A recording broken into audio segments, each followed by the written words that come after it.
Well, welcome everybody to this presentation entitled Teaching for Thinking, which is a very broad title. My name is Dr. Peter Ellerton, and I'd like to discuss with you firstly what it is that we might be achieving in this session and where I come from in my own placement in the area of teaching for thinking in the context particularly of critical thinking.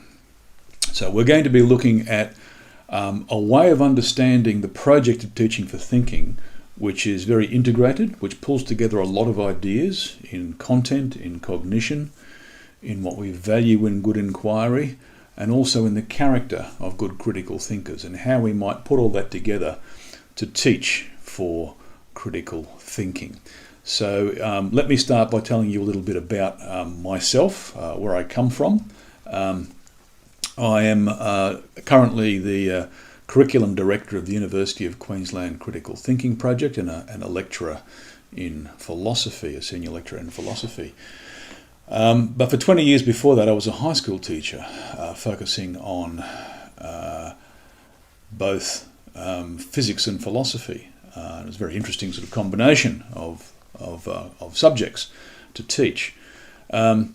And that took me to the University of Queensland, where I did a PhD in teaching for thinking, trying to understand what that means.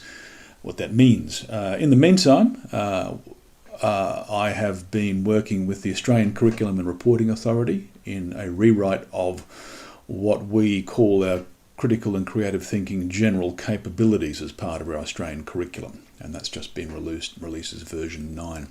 Trying to understand how we embed these things across all discipline areas. I work with the New South Wales Department of Education on developing a paper called On Critical Thinking and Collaborative Inquiry, which was a paper intended to spark discussion and to frame some commentary. Currently working in the National Assessment Program for Scientific Literacy Working Committee with the Australian curriculum. Also working with the European Commission Joint Research Centre on a very exciting project called Enlightenment 2.0. The first part of that was placing reason at the centre of political decision making, and the second part of my participation is a current project on meaningful and ethical communication. I also have an interest in problem-based learning and STEM education, crossing a few areas. So that's sort of my background and where I come from and why I'm here, and my focus is on critical thinking, with a background in science and education, but also firmly grounded in philosophy as it happens now. So let me talk a bit about the coming talk, and there may be some sacred cows in this which I'd like to look at some tipping points for. Some things that we question about what it means to teach for thinking, which I think might be challengeable. So let me offer that as an introduction. When I start this, I typically ask people to focus on 3 key questions. And whilst these are not now questions for discussion, I will put them up and pause slightly between them as we talk about the questions and what they might mean to you. So let me do that now for these questions. The first question I'd like to ask is this: how do you know students are thinking in your classroom? What do they do? What is their behaviour? What do they say? Can we be even more specific than thinking and say, can we identify what kinds of thinking they're doing? So the question broadly is, how do you know students are thinking in your classroom? So I'd ask you to reflect on that for a moment and consider what that might mean for you. What comes to mind first off? The second question, and if you are looking at this, I might add as a recording, it's worth pausing, I think, while you give yourself some time perhaps. But the second question is, given that we might know how students are thinking in our classroom, what evidence we have for that to be happening and that behaviour, the second question becomes, how do you plan for that behaviour to occur? Do we plan for it with the same level of precision and intentionality that we plan for our content? Or are we happy to think of thinking as a byproduct of our content planning? which I suggest might be suboptimal. So how do you plan for that thinking to occur is that next question. Everyone would have certain answers for that. Interesting question is how similar the answers are and what first comes to mind. So my goal is not to answer these questions right now, but rather get us thinking in this frame. So how do you know they're thinking? How do you plan for that to happen? And the third question is an extremely important one. And it's important because it's overlooked, I think. It's under-theorized. But it's absolutely critical to the success of planning for teaching for thinking. And that third question is this. How do you give students feedback on the quality of their thinking? And what does it even mean to speak about the quality of thinking? Is it sufficient to simply give them feedback on their progression through a task? Or do we need to do more than that? So what does quality of thinking mean? What kind of language do we have around that? And how can we give students feedback on that? So if you could consider those three questions, that would be a good framing for what we do. And I encourage you to take these three questions to your colleagues and to discuss with them what their thinking is around this. To move on from that, I want to introduce you to a schema for expertise, a way of hanging together some key ideas, which I think sits at the core of pedagogical expertise. And this forms the foundation of some broad networks that we work with now in Australia and in North America through California and British Columbia. We've used this in Singapore and India. And throughout Australia. We have many teachers, over 1,000 teachers in our networks using this kind of system. It's provided us with very rich research and opportunities and lots of information. So I'd like to talk to you about this concept of what it means to have expertise in teaching for thinking. And there are 4 sort of key things I want to talk about within that, 5 really considering what's at the centre of that, which is inquiry.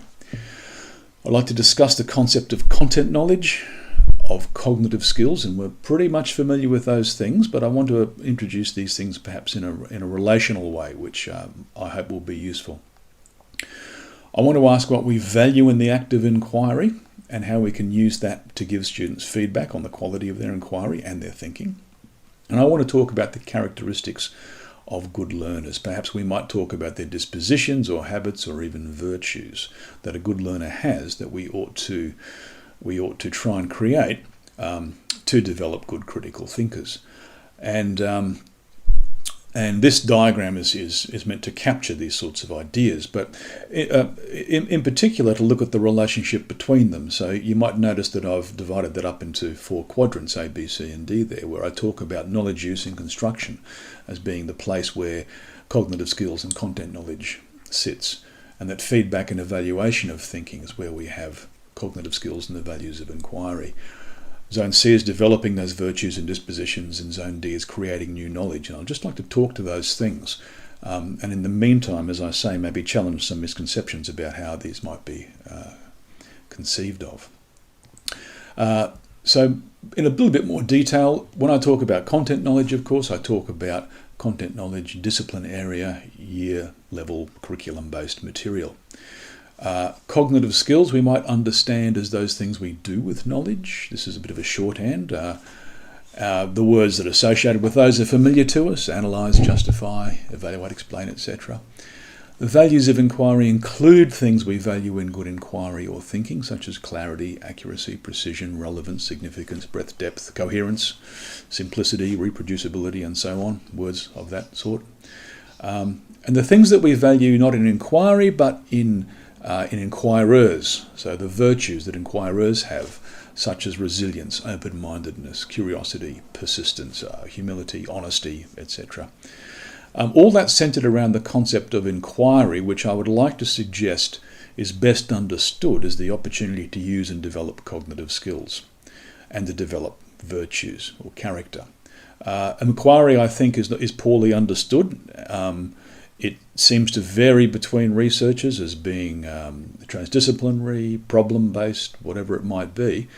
I think the most effective definitions of inquiry at least in terms of being actionable, allowing us to create learning experiences, is to understand an inquiry activity as that which demands of students a broad and deep range of cognitive skills.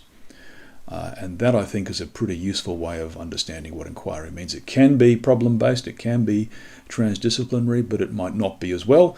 We need to go beneath the strategies themselves and look at what the cognitive requirements are. And the broader and deeper those requirements are, the better the inquiry is, I might suggest. Now, so let me talk to these things and suggest how they can be actionable in the classroom and where that ends up. I think one of the things that is important in understanding teaching for thinking is that thinking is action. It's something that we do. And it's a very important idea because it means it's an experiential thing. It's not something we simply talk to people about. Those things which you must do to learn, such as surfing or playing an instrument or riding a bike, they require a different kind of interaction with teachers. And in fact, I prefer the word coaching in this sense. So when we talk about thinking as action, I mean to indicate that we must do more than simply talk to students about what thinking is and give them examples. We have to get them to do it. And in doing it, we then have to feed back on it. So that's the really critical thing that I want to explore more in this presentation as we go through. And that's what the function of this schema will allow us to do, this broad schema. And the first thing to talk about, what I want to talk about is Zone A, the knowledge use and construction, and talk about content knowledge and cognitive skills, but also to appreciate, very importantly, that there is no dichotomy between thinking and content. So developing thinking abilities and developing deep content knowledge. These things are best achieved together. And probably worst achieved in isolation. So I think if you value the development of content knowledge, we have to develop thinking to follow Dewey in saying that thinking is the method of intelligent learning, and hence we have to give thinking clear focus as we go through the process of developing student learning. So these two things are intimately connected and ought to be so. So I will talk about content in a little bit, but I want to talk about cognitive skills first in a way that might help us link them to content. And I'll ask people to consider what's coming up shortly as a bit of an activity to think about, okay? A brief thinking activity. So when we talk about cognitive skills, I want to focus on the ideas of precision and intentionality in developing thinking. So be precise in our language, be precise in our intent, and know exactly what it is we want to achieve, rather than broad things like engagement or creativity or critical thinking. Let's be specific about what these things are in great detail. This accords to one of the principles that I'd like to work with, which is to think and plan in the language of student cognition, just as you would think and plan in the language of the content that we're working. We'll talk about what that means. Now, to that end, I have a couple of activities which I'd like you to consider as we go through, and perhaps give you just a very small amount of time to consider what we might mean by these things. Very often you will hear, as we talk about the cognitive skills, you will hear people give definitions of what they are and examples of what they are, but I want to approach it from a slightly different angle. Rather than asking people to define, say, analyze, and give examples of it, I would like to ask a question based in action, and that question is this, and I'm going to look at a range of cognitive skills, analyze, justify, evaluate, and explain. I'm going to ask you first to consider, what do you expect students to do when they analyze? Now, by all means, call upon a definition if you wish, but try and translate that definition into action. What do they do? And I'd encourage you to think about it from your context as well. Don't try and abstract it to the broad sense. If you're a teacher of physics or maths or history or year 4 or year 3, or early childhood or middle school, whatever it might be, in your own context, and that may shift, but in any particular context, what do you expect students to do when they analyse something? So perhaps if I can ask you to consider that question for just a brief amount of time, 30 seconds, and perhaps jot down some notes to that. Okay, so I'll give you 30 seconds to look at that.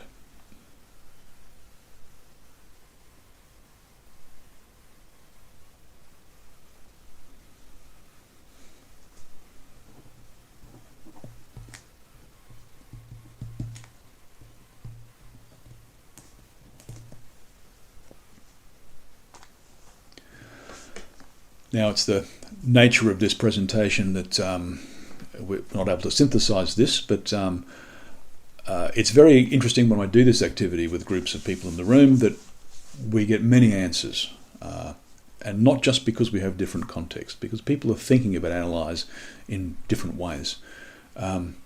Broadly speaking, we do get people saying things like it's about looking at some object or construct and trying to determine its purpose or function. Looking at the elements that make it up, seeing how those elements interact and work towards achieving the goal of the object or construct, be it a scientific diagram, be it a poem or a sculpture or some explanatory text. And perhaps if it's something over space and time, we might look at sequences and patterns we might notice. It's that kind of thing that we do. And of course, that means different things in different contexts, of course. I mean, to consider the elements of something might be a very different project, whether we're looking at a poem or whether we're looking at a scientific diagram. What are the elements of it?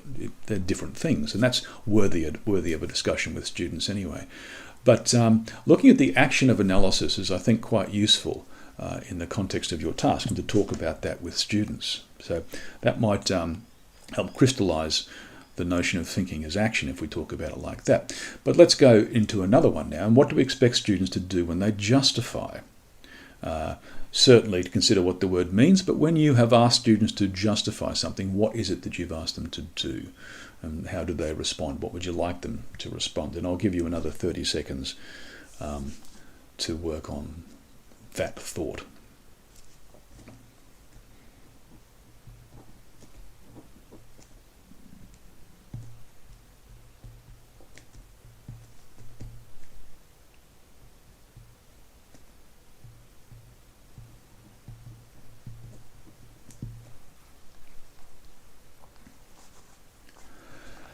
Obviously, if we're looking at a recording, it's much easier to just pause for doing that, but it's interesting to consider what you might have thought. And I don't mean to be definitive in these things, but I think it's very important that we all examine and reflect on our first reactions to this. Now, in most cases, I think justify probably requires the giving of reasons to some degree. And of course, what counts as a reason or evidence, and evidence can be a reason, may vary differently, quite differently between different disciplines or contexts. So what is a reason for an assertion about an author's intent, pointing to the text or author's history, might be very different for a reason for why we might expect an eclipse at a certain time. But either way, we are looking at the giving and taking sometimes of reasons. But I would point out when we ask students to justify that the giving of reasons is often insufficient in itself. Not only do we want students to give us reasons, but we want them to then explain why they are the best reasons. It's a different kind of justification, a different level of justification. Anyone can give reasons for any belief or idea or suggested course. But what makes them the best reasons? I think that's where we have to go into it deeply with students when they become discerning and perhaps a different level of justifying. But again, I think of your own context with that.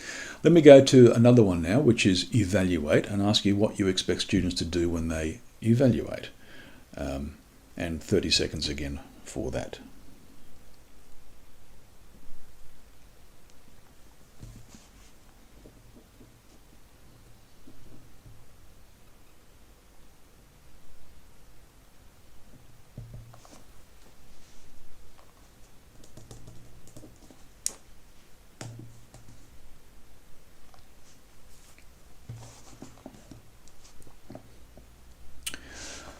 Okay, now this is always an interesting one in discussions with teachers. I often find this is a word that's used in a variety of ways, perhaps beyond what its literal meaning is. Because if you look at the word evaluate, the core of it is value. It means when we are trying to evaluate something, we have to understand what it is we value about it so that we can construct the criteria for evaluation. And again, what we value in something might be very different, whether it's a poem or a scientific diagram or some text or a piece of music or whatever it is, a composition, say. What do we value? And that's a conversation worth having with students. And I think evaluate is interesting. Often I see people use it in a way which I think means analyse, but they might say evaluate how the text does this, in which they expect students to identify the devices used by the author. But that is more of analysis than it is evaluate. But just to put that on, I think it's an interesting one. And the last one I wanted to discuss, and there's a reason I have these four here, and I'll integrate these in a moment, is what do you expect students to do when they explain? And in fact, I might ask you to distinguish between explain and describe in that process. So again, another 30 seconds for that. And we'll have a chat about explain.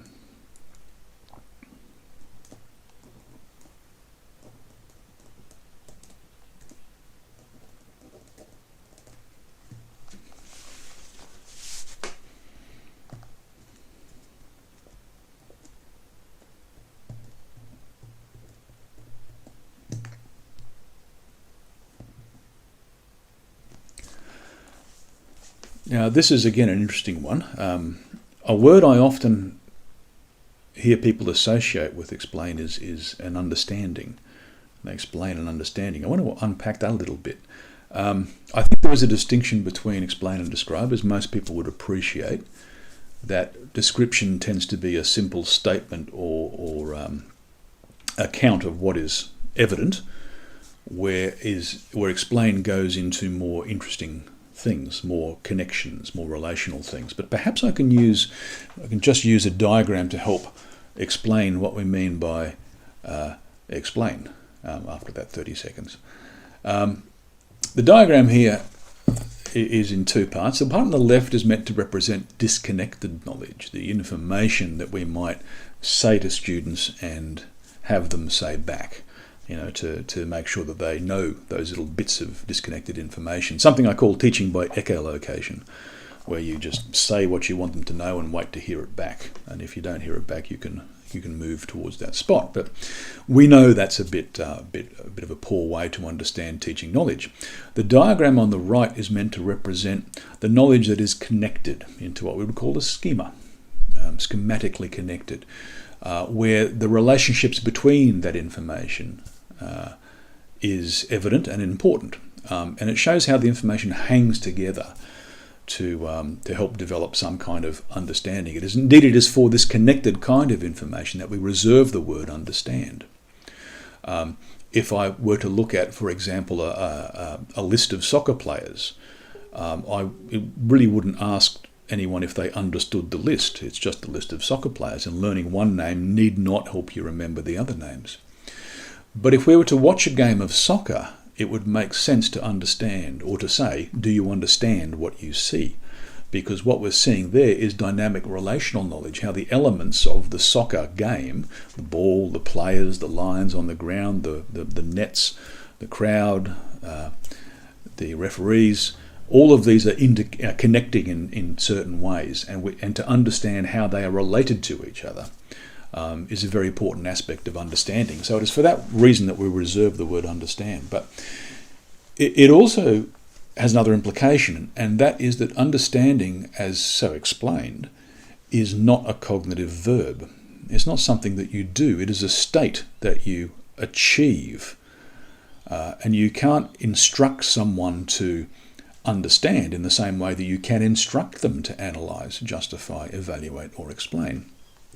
So understanding is not a cognitive verb, and that's something that sort of goes against the jurisdiction of some people's situations. But it's best understood as a state to be attained, and that's reasonably uncontentious in the literature. But I would suggest that the verb most closely associated with understand is explain, and that's what separates it from describe. I could, for example, describe an internal combustion engine, but that would not demonstrate an understanding of how it works. I would have to look at the interconnectedness of it all. So I'd just like to say that the reason that I'm not using understand in this list of four, I'm using explain, is because explain is the verb associated with understand. That's why I think it's important.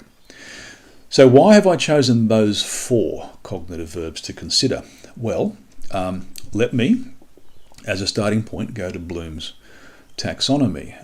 And it is a rare week in my travels talking to people from around the world where I don't hear someone mention and refer to Bloom's Taxonomy. But this is a problem. And the problem is, in full appreciation of how Bloom's Taxonomy has helped us to think about and focus on cognitive activity, and some very important words like create, evaluate, analyse, apply, and so on. And you see the word understand there, but I don't think Bloom meant it as a cognitive skill in the way we talk about it now. But it's a different question. But the problem we have with Bloom's taxonomy is I think it now does more harm than good, and that we ought not to be using it anymore. Now, the idea that Bloom's is not a good way of understanding cognitive skills might again seem like a bit of a sacred cow. Why would we say that? Well, you could take my word for it, but I encourage you rather to talk or listen to Bloom himself, who wrote that it was not a tenable concept, that you could not get experts achieving consistent outcomes using the notion of a hierarchy. Now, Mazzano himself, in his new taxonomy, his book, The New Taxonomy, which is not a taxonomy of cognitive skills per se, notes this. You'll see that the problems with Bloom's taxonomy were indirectly acknowledged by its authors, and the quote given here is, "It is probably more defensible educationally to consider analysis as an aid to fuller comprehension or as a prelude to an evaluation of the material, rather than thinking of it as a higher order, later step task." And the taxonomy structure is problematic when we discuss concepts like evaluation. Although evaluation, you see in red here, is placed last in the cognitive domain because it's regarded as requiring to some extent all the other categories of behaviour, it's not necessarily the last step in thinking or problem solving. It's quite possible that the evaluation process will in some cases be the prelude to the acquisition of new knowledge, a new attempt at comprehension or application, or a new analysis and synthesis. In summary, the hierarchical structure of Bloom's taxonomy did not hold together well from logical or imperial perspectives. In other words, it's an incorrect conceptualization. The cognitions do not exist in a hierarchy, and there are not skills which are of themselves higher or lower order. Certainly there are contexts in which certain skills might have a more sophisticated role than others, but that's a function of the context. It's not a function of the skill itself. And there are at least two problems with maintaining the hierarchical construct. One problem is that higher order skills are constituted by lower order skills. The people who have this idea that to evaluate means to take the pyramid, remember, understand, apply, and analyze. Okay, so that's what it means to evaluate, and they're constituted by these skills. You must go through those other ones to do the evaluation, and I don't think that's an accurate way of understanding what these are. The second problem we have is when higher order skills are used as discriminators between grade levels. So, for example, you might have the A student gets an A because they evaluated, the B student gets a B because they analysed. And problems with that are, what did you ask them to do? Because it clearly wasn't evaluate or analyse, because if it was, that would be the criteria, and you would be grading them on how well they did the evaluation or the analysis. If a student evaluates and analyses when not being asked to, then how can they be used as discriminators in the first place? But the other problem here is that you can have some very sophisticated analysis and some very basic evaluation. So why would the B student have the evaluation as a discriminator, or the A student have the evaluation? So these are problems when you're using them as discriminators. I think that they're not usually words of quality, which is what we should use for discriminators: high quality, low quality work. Evaluate and analyse, because they are not of themselves higher or lower order, means they can be done in any level of sophistication. And so we have to be very careful about using it. And these are just two problems with the hierarchical model. So I suggest that we have to really get rid of Bloom's as a concept because it doesn't work, it's not accurate, and I think it creates more confusion than it injects clarity. So there is something that you might pause to consider. Okay, so given that we understand that the cognitions do not exist in a hierarchical relationship, what is the relationship between them, if any? Well, in the networks in which we work, we use what we call a cognitive web model, and I want to suggest this to you as an alternative way of thinking about how they are connected. In this cognitive web model, the cognitions themselves will act as nodes on a web.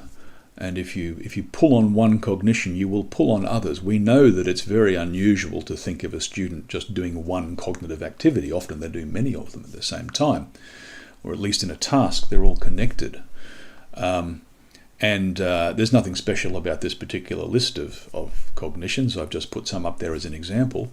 But certainly if you ask a student to, for example, explain something, they may end up hypothesizing, organizing, evaluating, interpreting, and so on, simply because they need to do that to offer a proper explanation. And the same for any of the other skills. So that they are connected and they are used in concert with each other. And part of our expertise is to identify what word we want to use as a cognitive instruction for students. So we might ask students, for example, to justify something, but knowing that they'll be doing the other ones as well. So that's the cognitive web model, and we find that very effective in thinking about student cognition and organising our assessment work.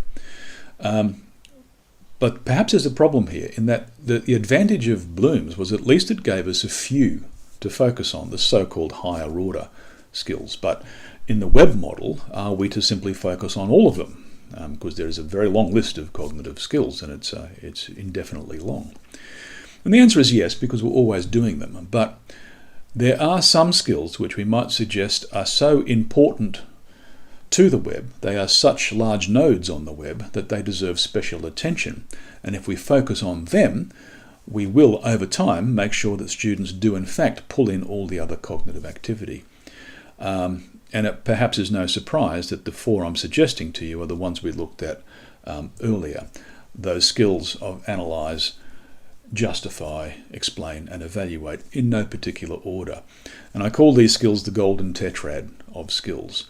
And we suggest that if in classroom activities and assessment you focus on students doing these skills, hence the attention to what you want them to do earlier on, then they will pull in all the other cognitive skills over time. They are such significant nodes on the web. Now, why else might we choose these two, or these four, I should say? Well, if you look at explain, I have already gone through the connection between explain and understand. And understanding is such a fundamental aspect of what we want students to do in their learning that would seem to be a very, very dominant verb.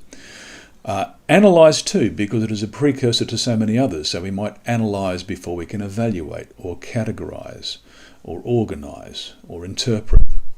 So analyse is very fundamental to student work. And two things that I also think are fundamental to critical thinking are justify and evaluate. And the reasons for that, one of the reasons for that, is that at the core of critical thinking sits the giving and taking of reasons. And we formalise that through the identification, analysis, construction and evaluation of arguments. These are core components of critical thinking to be able to evaluate and justify. Without the need to evaluate and justify, we have no need for critical thinking.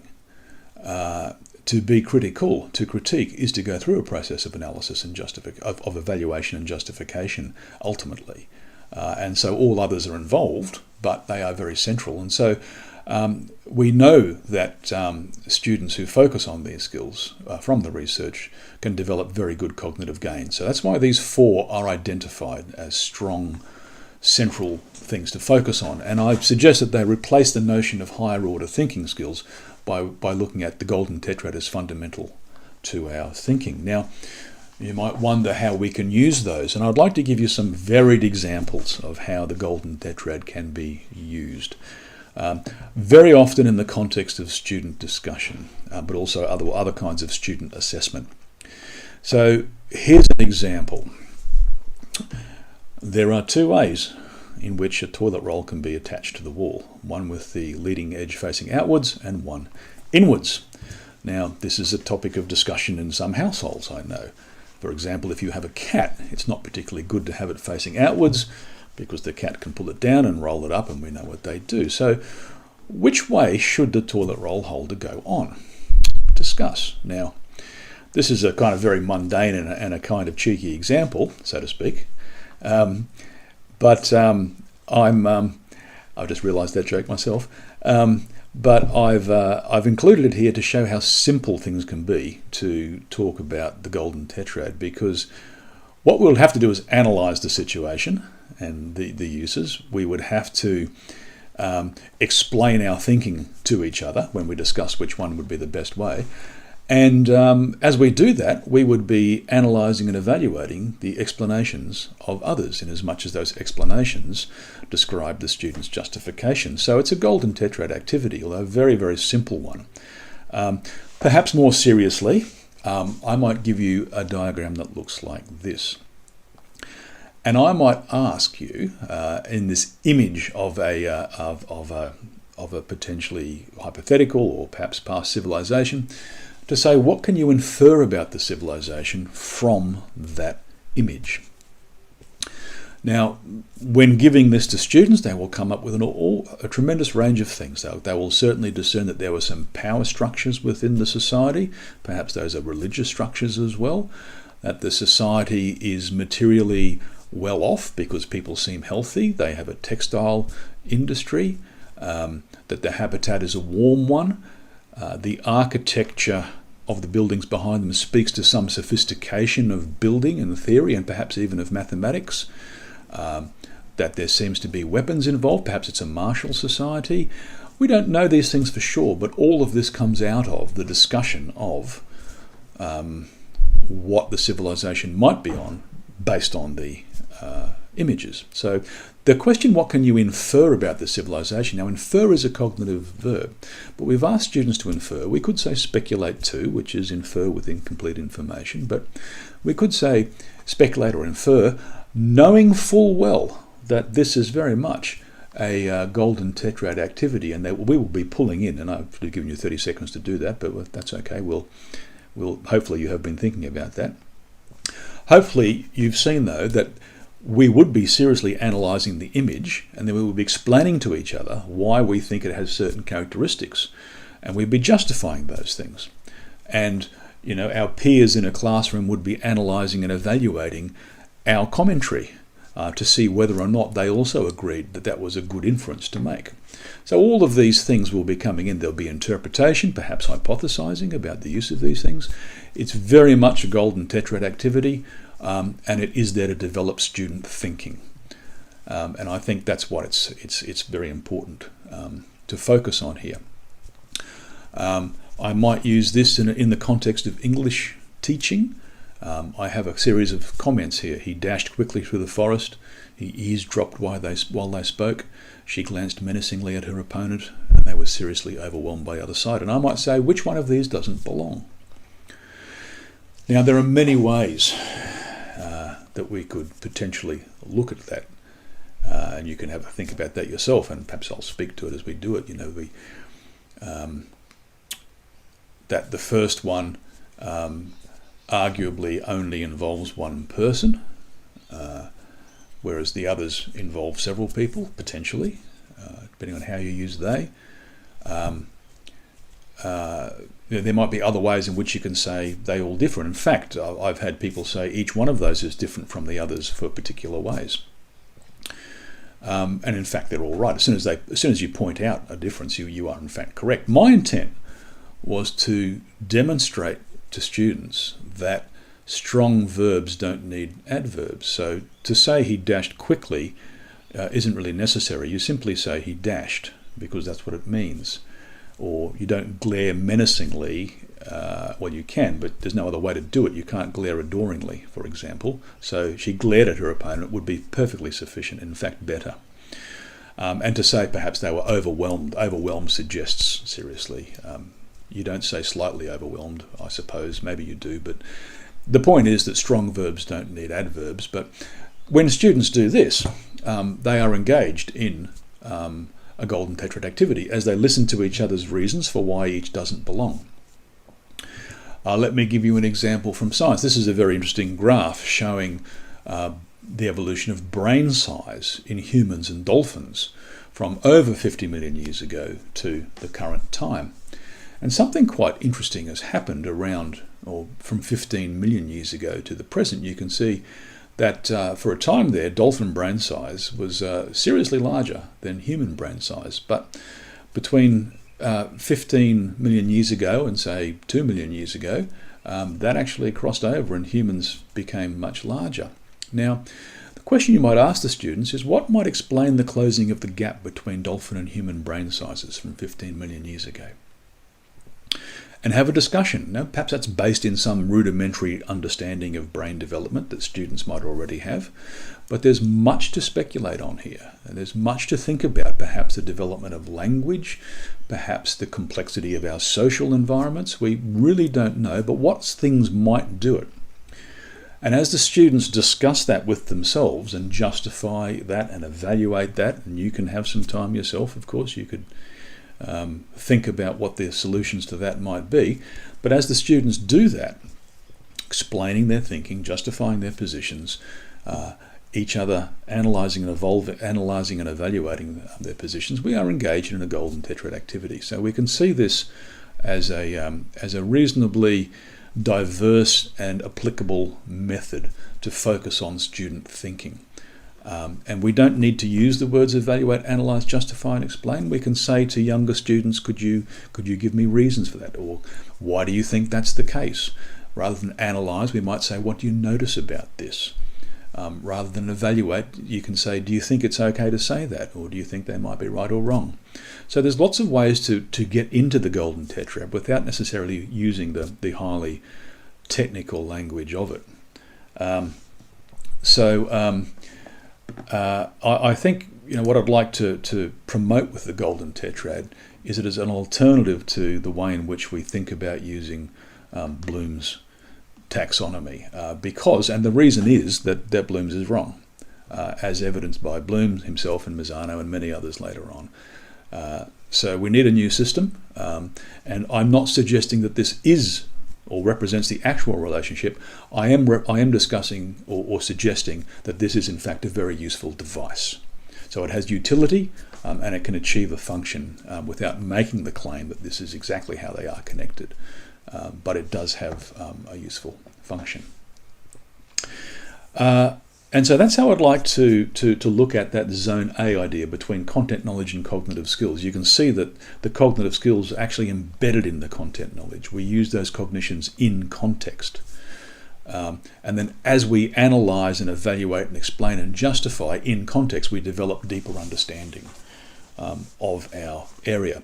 Now, that doesn't mean to say that all activities are golden tetrad activities. Sometimes we want students to know certain things and we just have to tell them. That's perfectly fine. But at some stage, we have to be concerned with what they do with that knowledge. And as soon as we become concerned with what they do with knowledge, they're in the realm of thinking, they're in the realm of using the golden tetrad.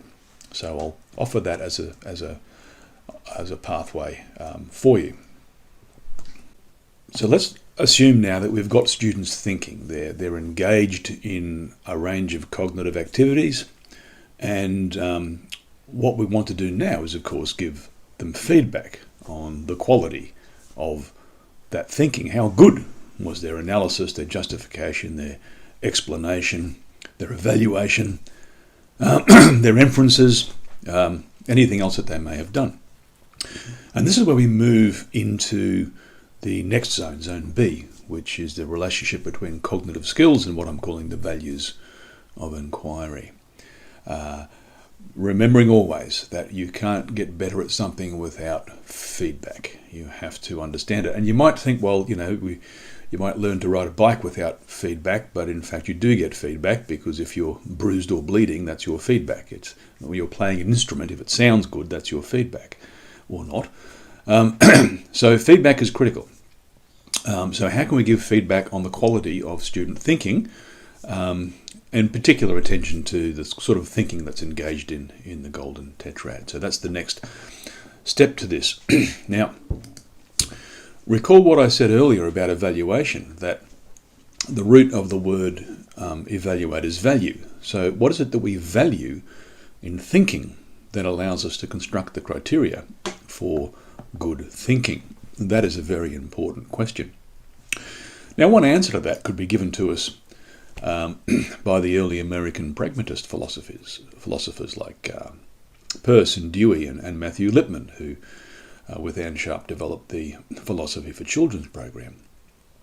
And that is that thinking is inseparable from inquiry. And when we are inquiring, we are thinking, and when we're thinking, we're inquiring, at least the kind of thinking we wish to improve educationally.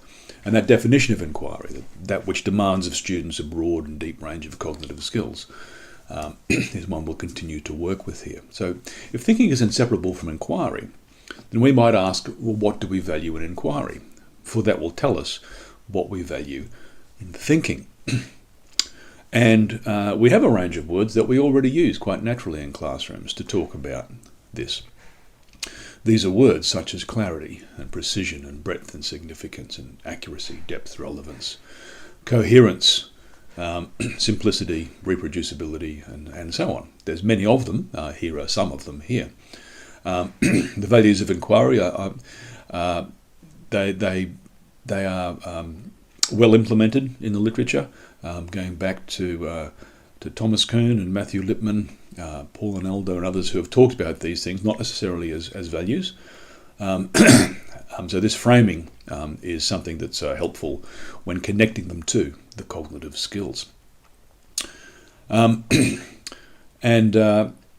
we use this already quite naturally. In our feedback, we might say to a student that your analysis was quite broad, valuing breadth, but it wasn't particularly deep, valuing depth. Or it was quite deep, but not in an area of particular significance. So in these ways, we can understand what it means to be applying these values of inquiry. Now, there is a poster for these values that might be of interest to you. You can find it at this website here, along with others. And this poster goes through some aspects of the values of inquiry, trying to discuss what they are, also associated questions and associated terms. So perhaps if we could just sort of look at those in a little more detail here. You can see, for example, some definitions of clarity, accuracy, and precision, or what it means to apply these values, and some associated questions with them. So for clarity, are your examples useful? Is your argument structure clear? Are your diagrams easy to understand? Is your paragraph structure well developed? And so on. And these associated questions are those I've used with my students and other teachers use to try and help students understand what it is to apply those values. And of course, they're just some questions. Many teachers in our networks would make up their own questions that are meaningful to them and their students in their contexts. And you can see some associated terms here, associated with clarity, accuracy, and precision, which is one way I've grouped them. Words like interpretation, meaning, shared understanding, truth, measurement, correctness, exactitude, care, and so on. If we look then at a second grouping of breadth and depth, you can see some attempts to explain what we mean by those things. Questions of breadth might include, have you considered alternative perspectives? Are there other sources of information to explore? And so on. For depth, we might say, have you sufficiently justified your claims? Are the complexities of the issue sufficiently described? Have you identified problematic aspects? And so on. And these values might be associated with terms such as scope, perspectives, alternatives, detail, thoroughness, thoughtfulness, focus, and indeed empathy. And just to put one more example on there, the words relevance and significance. For relevance, have you focused on the point at issue? Is distracting or unhelpful information minimised? Have you selected information supporting the topic, and so on? And for significance, have you focused on the point at issue, the main central point of the issue? Is distracting or unhelpful information minimised? It's a bit like relevance, but we want to just keep the most significant stuff. Even though things can be relevant, they may not be significant. And associated terms include things like importance, impact, discernment, connections, understanding, and application, and so on for these things. Now, it's quite useful to use these in the classroom, but we often use these anyway as part of good practice. We've found it quite useful sometimes for teachers to say things like, as a matter of relevance, can you tell us why you think that's important? Or as a matter of significance, can you tell us why you chose this? Or a matter of clarity, could you give me an example? Or as a matter of breadth, could you look at that another way? And just signposting those things by saying as a matter of, or whatever device you might consider, but in some way indicating. Some teachers have these icons around the room, and they might just point to them and say, as a matter of relevance.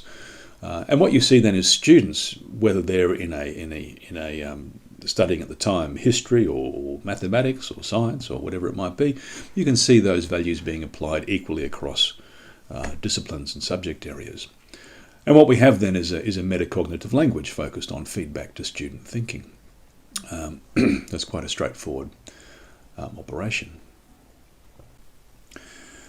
So having looked at the schema so far, we've looked at the relationship between content knowledge and cognitive skills in Zone A of knowledge use and construction, and using the values of inquiry as feedback on the cognitive skills in Zone B, feedback and evaluation of thinking. So I'd like to move now into Zone C, developing virtues and dispositions, and talk about characteristics of critical thinkers and how we can develop these in the classroom. Many people have a long list of what they think these characteristics are, but it's not always clear how we can create this through daily activity in the classroom. So I'd like to address that issue as we go through there. In this we'll talk about the notion of virtues and dispositions, and there are two interesting phrases or terms, virtues and dispositions, and sometimes of course we have habits, and particularly habits of mind. So how do we understand what these words mean and how they may be different? A disposition is a tendency to behave in certain ways under certain conditions. And we certainly want that for our students. But more than that, we want them to go against their dispositions when they know they ought to. And furthermore, we want them to be able to develop their own dispositions because they know why it matters. And this act of consciously directing one's own growth is a very significant part of becoming, I think, virtuous in this idea. So when we're talking about virtues such as honesty and open-mindedness and humility and curiosity and charity and so on, resilience in particular, of course, we want to be a bit specific about how we can give students the tools to develop it themselves. That's a very important idea. And as Balin and Battersby note, that a virtue is not just a tendency to behave in a certain way, under certain conditions like a disposition, but a tendency to do so based on an appreciation or valuing of the enterprise. So there is an intellectual aspect of appreciation involved in the concept of a virtue, and that's why I use the word virtue rather than disposition, because it has an intentionality behind it, an appreciation behind it. So we want students to know why these things matter and for it to be important to them. These notions of good thinking. And the question we have is what are the pathways to this kind of virtuous learning outcomes? What do we do on a daily basis that can help students develop these virtues? if we take it something like resilience, for example, we might send them away on a camp in year 9 and hope it rains to develop some resilience, but that's a pretty blunt object. I think we can be far more intentional and precise in the way we operate. But one thing I want to suggest to you is that the development of particular virtues can come about through a mastery of the values of application. So the student who understands why the values matter, who indeed values them, can translate that into a character aspect. So to give you a very mundane example, the student who thinks, well, I must check my footnotes for accuracy's sake because the point it refers to is a very significant one in my essay, for example. Now that student is on a pathway to intellectual integrity. They know why it matters that we ought to check the accuracy of a claim, particularly if it's a significant one.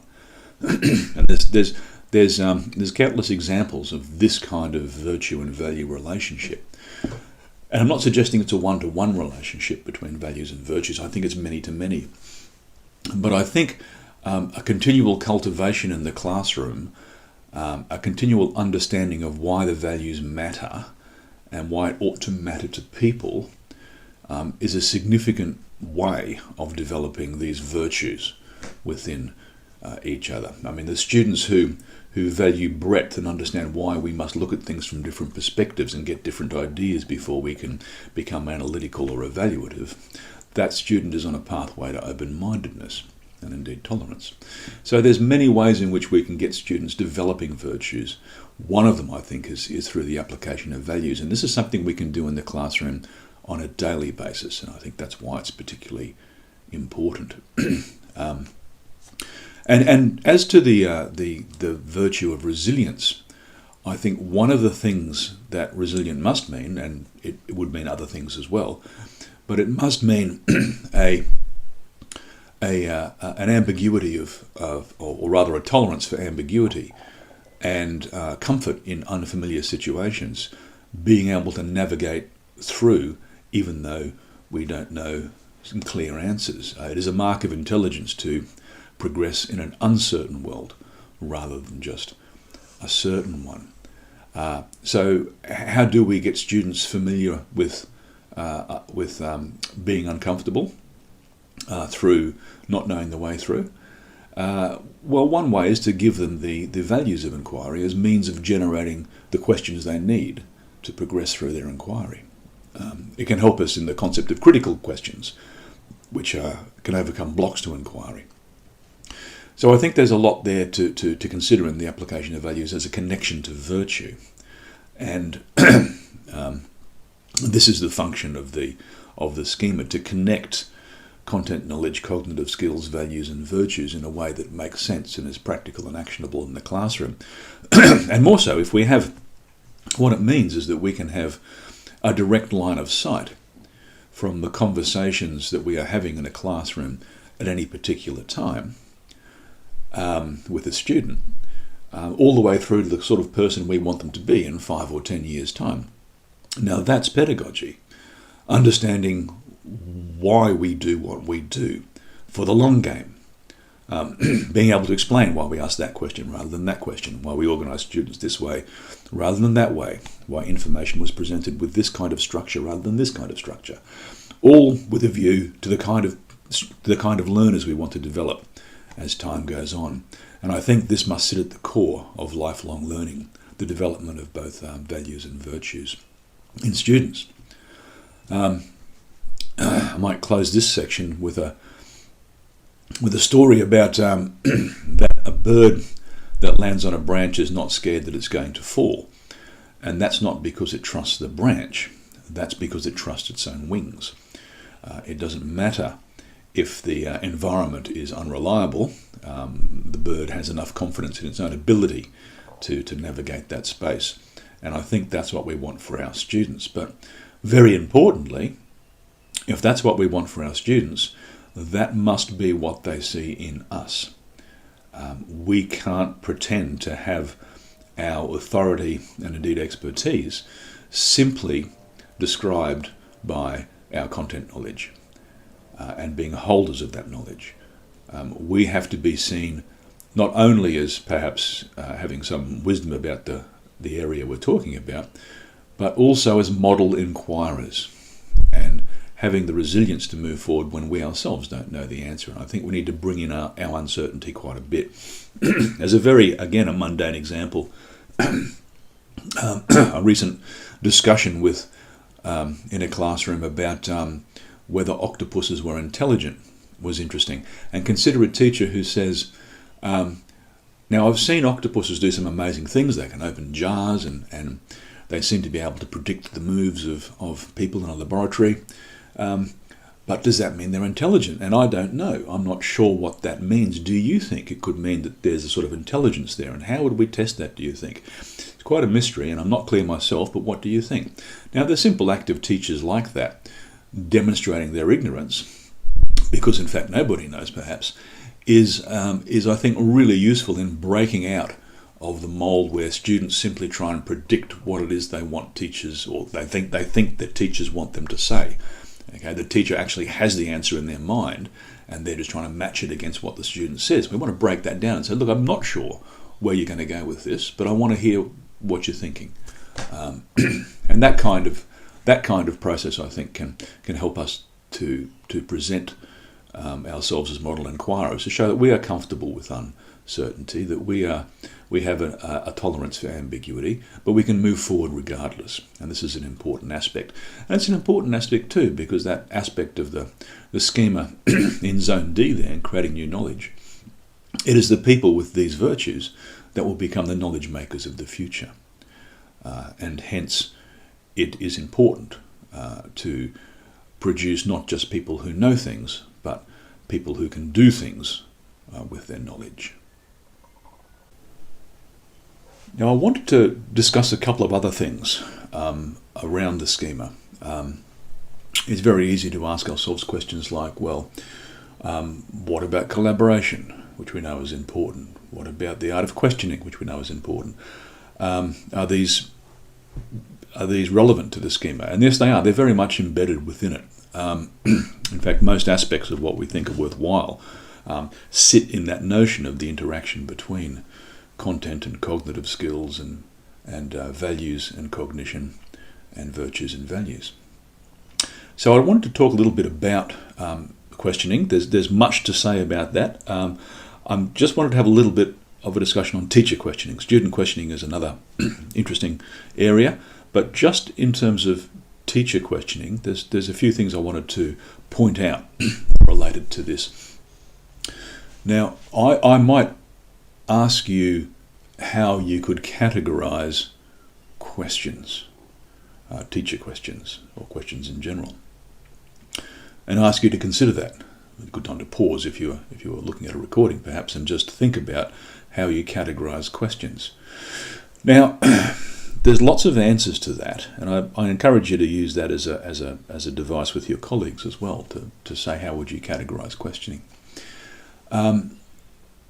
Very often, of course, you'll hear people talk about open and closed questions, which can be useful, but I think we need to be careful not to be simplistic about that, because sometimes closed questions can be excellent questions. I mean, the question of are octopuses intelligent, for example, is a closed question, but it can lead you in very interesting places. What do we mean by intelligent, and how could we understand and recognize it? And could there be different kinds of intelligence?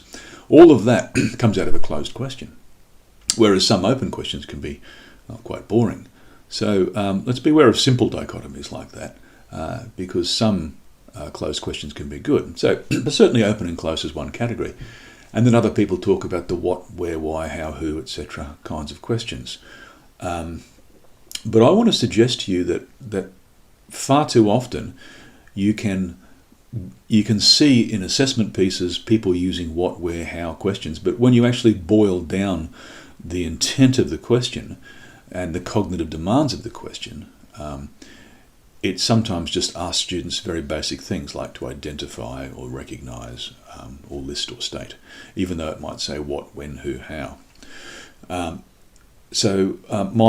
My suggestion here is that the analysis of the question structure itself often does not deliver transferable insights into questioning, because you can have how or why questions, or who or when or which or what questions, which can be either simple or complex, which can be sophisticated, insightful, and it doesn't really matter what you started with. And the idea is that I would suggest not letting the structure of the question do the heavy lifting in the classroom in terms of what we want students to do in response to them.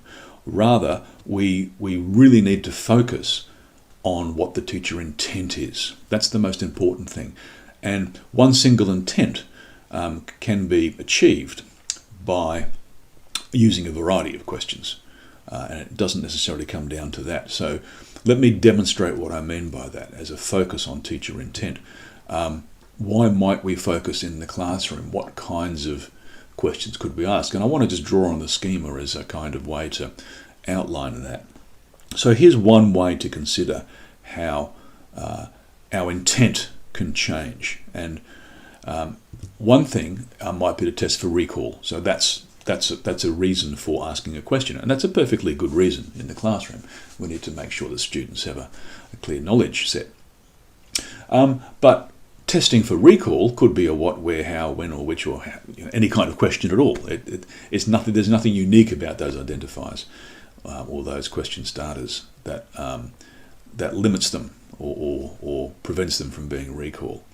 It is rather the intent.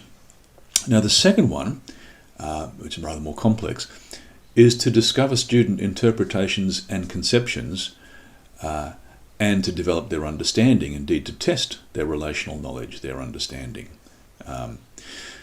Now let me just speak to that a little bit, because understanding and conceptions and interpretation are different things.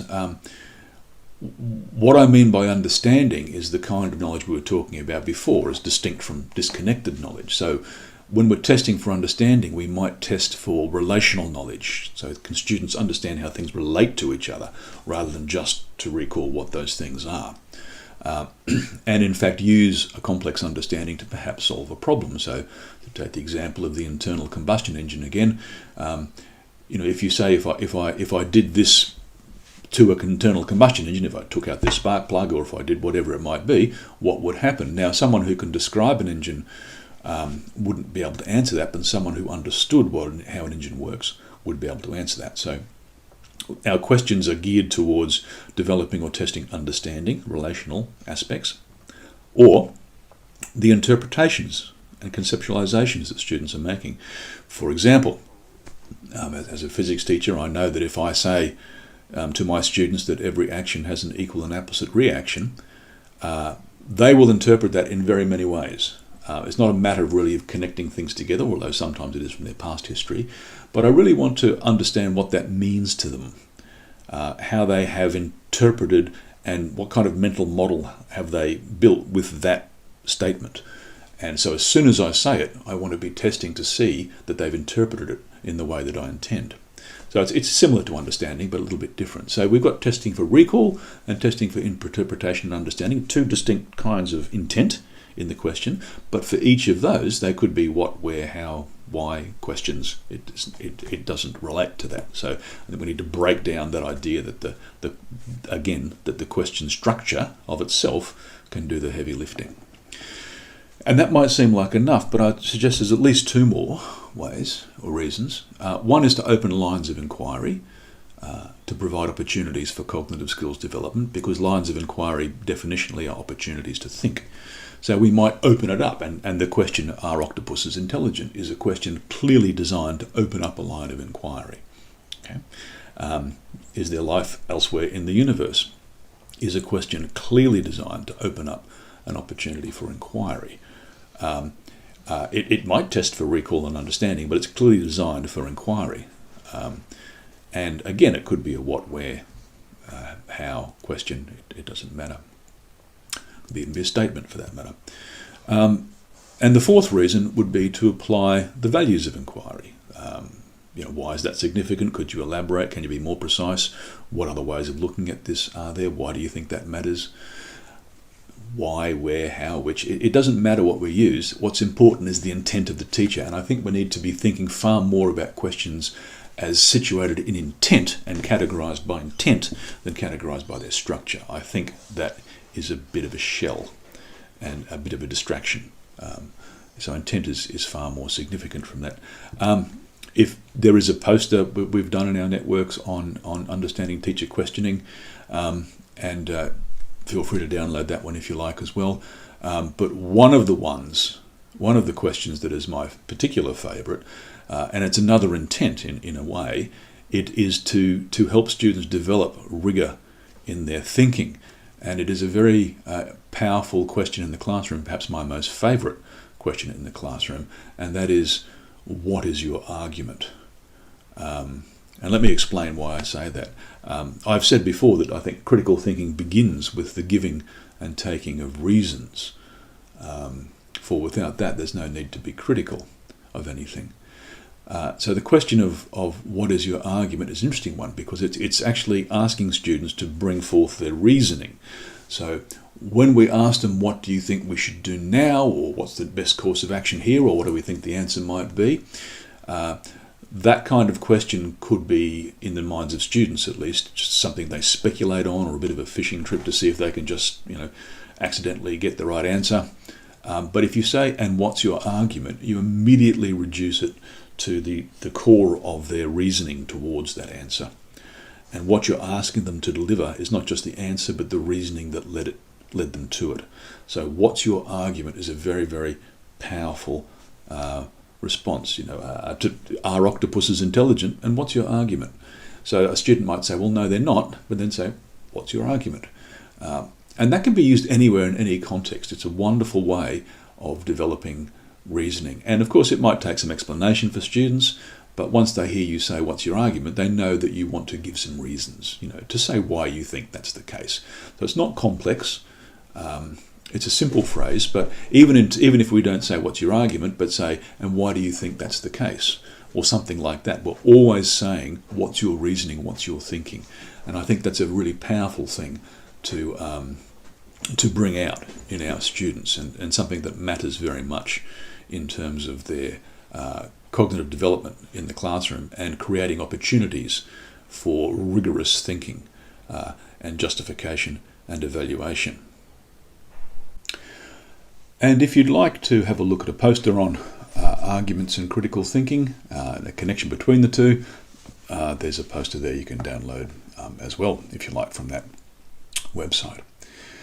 I'd also like, as a final sort of concept, to look at collaboration, because so much of what we've been talking about happens best in a collaborative context, and this is one of the critical aspects of it. And I wanted to share a letter, or part of a letter, that came to me from a principal at one stage, and the principal said this: I love the chatter, shouts and laughter that echoes through our corridors, and the charged silence of classrooms filled with concentrated learning, and the smiles of students and staff as they go about the business of education. So the laughter, the smiles, the chatter, all happened outside the classroom, and inside was the charged silence. Now, it's certainly true that there are times in the classroom when we'd like a charged silence of concentrated learning. Sometimes students are working individually and quietly, and that's a good thing. But I wouldn't like to think that is the exemplar of a thinking classroom. It's not necessarily the thing that you would promote as the most important thing in a classroom, I don't think, considering how collaborative learning is. So it's an interesting way of talking about that. But I wanted to just have a look at some aspects of collaboration that we've worked on with our teachers, and learn a bit from the work that they've done. And I'd like to look first at the reasons that we collaborate, which I think we all understand, but it's nice to articulate them. And then also the characteristics of collaboration and what perhaps separates it from things like group work. simple group work. So if I can go through those, that will sort of show how it comes together in the context of the schema as well. So what kind of reasons to collaborate do we have? Well, here's one way to talk about that, in no particular order, but I have numbered them, so I'll start with the idea that it develops rigor in reasoning through accountability to each other. I think when we collaborate, we want to be able to develop very good reasoning skills so that we can explain to each other, justify to others, evaluate others' explanations and justifications, and analyse things collectively. So it's an opportunity, collaboration or reason to do it, an opportunity to develop rigour in our thinking. They grow virtues that enable and enhance collaboration. The virtues that we spoke about before of humility, honesty, open-mindedness, curiosity, etc., all of which are best developed in collaborative contexts. That they apply and refine the values of inquiry. So we can ask each other, why do you think that matters? We can say, can you give me an example? We could say, could you be more precise with that? And so on, as we go through the conversation. So it gives us opportunities to try these values and hence develop the virtues as well. That it helps us to learn the norms and standards of good reasoning. It's like a language we speak with each other. That's how we learn it. And when we learn to think with each other. And appreciating that reason is best understood as a social skill rather than an individual ability. We reason with each other, so we learn the norms of good reasoning by doing it with each other. That we engage in social cognition, so that we're thinking with each other, not just at each other. We understand that the conversations that we have with each other are not just communicating our completed thinking, that our conversations in fact are our thinking. I think it's a very important idea, so that we speak with each other as we think towards solutions collectively. And that it will help us learn the social skills needed for 21st century success of teamwork and collaboration broadly, of course, but also communication and so on. So we understand how we can develop those social skills to enhance our thinking skills and therefore deliver that package of 21st century skills. And there might be other ways to articulate that and other things you might like to say, but that's just one way in which we can understand the reasons to collaborate. But we can see how that's also centered on the values and virtues of inquiry in the context of cognition and thinking. So what are the characteristics of collaborative activities or collaboration as it's happening? Well, again, there might be many ways to say this, but just drawing from the schema and looking at those reasons, you've got aspects like students are accountable to each other. So how are they accountable for their thinking, for their ideas, certainly for their output, but you can be accountable to each other in group work just by the output of your job, completing your task. But I think there's more to it in collaboration. We're also accountable for our reasoning, and that's an important idea. That everyone is valued as a co-inquirer, in the way that everyone can contribute towards the design of the task, the framing of the problem, generate questions that can help us go forwards and so on. Everyone has a role as a co-inquirer. That there is social cognition, that there are opportunities for students to be thinking together, coming up with ideas, coming up with framings, that everybody is involved as often as possible. Now, very often people speak about the value of roles in collaboration, and I think that's good to get students started, but ultimately if we have very tightly divided sections that are allocated to students, then how are they collaborating? But of course sometimes it's very useful to have people in particular roles, but sometimes it's quite good for the students to decide themselves what roles they have and why. And they can still be involved in decision making and discussions whilst having particular roles. So I think we need to walk that line between role allocation and getting everyone involved as often as possible. And it just says as often as possible, it doesn't say all the time, but there must be that element to it. Importantly, that the students have a shared understanding of and a commitment to the goal, which may not be necessary in group work, but is certainly necessary if we're collaborating towards a solution. And that linked to the idea of accountability and being valued as a co-inquirer and social cognition and everyone being involved is the idea that students test each other's ideas and assumptions. that's where their rigour comes from. So they learn that rigour as they go through. So that's just one way to consider how collaboration is a characteristic of a thinking classroom. And you can see that many of those golden tetrad activities that we spoke about might in fact be these, as well as broader things like problem-based learning done well would involve collaboration as well. Okay, so I'd just like to move on to some closing thoughts now based around schema and what we've talked about in the context of teaching for thinking and the notion of being critical in our thinking as well. It's difficult to summarise all of that in some pithy comments, but I'm going to make at least three, and I hope that captures some of what I've been saying. The first thing to say is that in teaching people to think well, I think we have to value pedagogy above curriculum. That's not to say that curriculum isn't important, but it's insufficient. Just as in learning a language, a text is important, but it's insufficient. You can't learn a language from a text. You can't learn to think well from any particular document. There's no document we can produce that would guarantee the production of critical thinkers, and I think it's a mistake to try. If you develop what they call the idiot-proof curriculum, guess who you're going to have teaching it? Exactly. So I think we have to value pedagogy above curriculum, because pedagogy is the way in which we activate our curriculum, and it's the way in which we develop our thinking skills. We can outsource a curriculum almost exclusively to texts and other materials. The teacher's role is a pedagogical one, to enact and enable that curriculum in a way that develops thinking. And that is the seat of our expertise in the pedagogy and how it connects to the curriculum, but also how it helps students to think well. Certainly, in our networks we have principals of P to 12 schools who have a very hard time getting teachers to talk to each other from the lower grades to the later grades, because they try and talk about curriculum. Now, there's certainly something to say there, but the real universal language of teachers is pedagogy, and most importantly, the pedagogy of learning to think well. That's something that we all have in common, and we can all learn from each other. As a consequence of that, the next idea is that we must value expertise above resources. It doesn't matter how many resources we've got, we don't know how to use them properly, we're not going to be very effective. And I would much rather have a teacher with high levels of pedagogical expertise with a not so good set of resources over a teacher with very little expertise with better resources.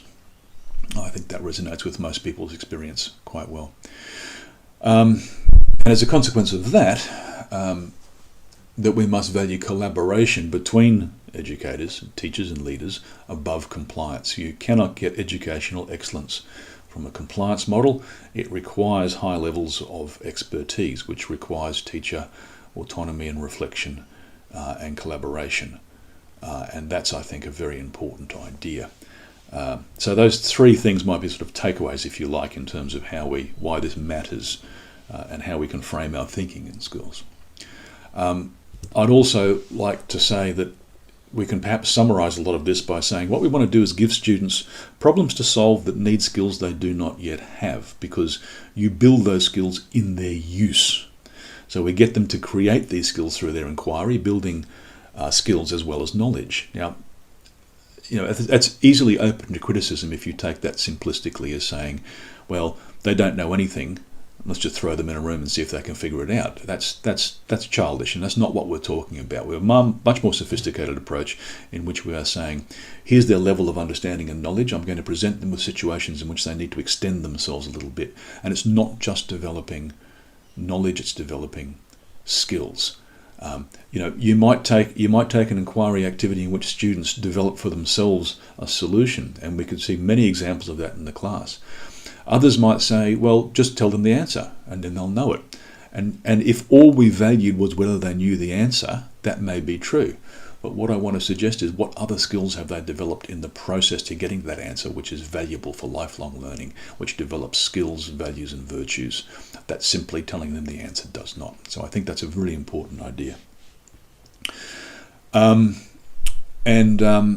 also like to have give you a quick overview of what we might consider some of the characteristics of critical thinking activities, or perhaps critical thinking classrooms, because no one activity may contain all these things, but over time, a classroom would show these things.